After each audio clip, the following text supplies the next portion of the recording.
ইয়াতে আছিল আমাৰ ধানখিনি এয়া চাব পাৰে ইয়াতে অলপমান পাইছে খাবলৈ আৰু এয়া চাওক 3 ইঞ্চি ৱালটো গোটেই ভাঙি গ'ল আৰু এইপিনে খাই কিনে এইখিনিতে অলপ সময় আছিলে খৰি বাকি আছিলে তাৰপিছত এইপিনেদি ওলাই গ'ল হাতীটো প্ৰায় মোটামুটি 25 মিনিটমান আছিল হাতীটো ইয়াতে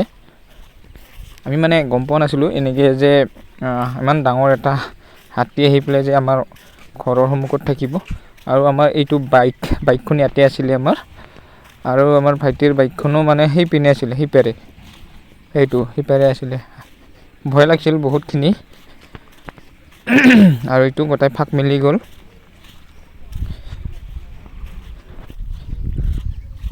এতিয়া অকণমান চাফা কৰি দিওঁ কি ক'ম আৰু উপায় নাই গাইছ এইটো ভগৱানৰ বস্তু একোটো কৰিব নোৱাৰি গমটো পাইছোঁৱে আহা বুলি কিন্তু মই এনেকৈ আটা পৰা নাছিলোঁ বা মানুহক এনেকৈ বেছিকৈ তেতাই কোৱা নাছিলোঁ কিন্তু চুপচাপ আছিলোঁ নিজৰ সাৱধানতা আছিলোঁ আমি ভাল গাইছ হাতীটো যে একো ক্ষতি নকৰিলে ইমান এটা বেছিকৈ ক্ষতি নকৰিল মানুহক যে ক্ষতি নকৰিল সেইখিনিয়ে ভাগ্য আৰু এইপিনে হ'ল আমাৰ ঘৰটো তাৰপিছত এইপিনে নামিছে হাতীটো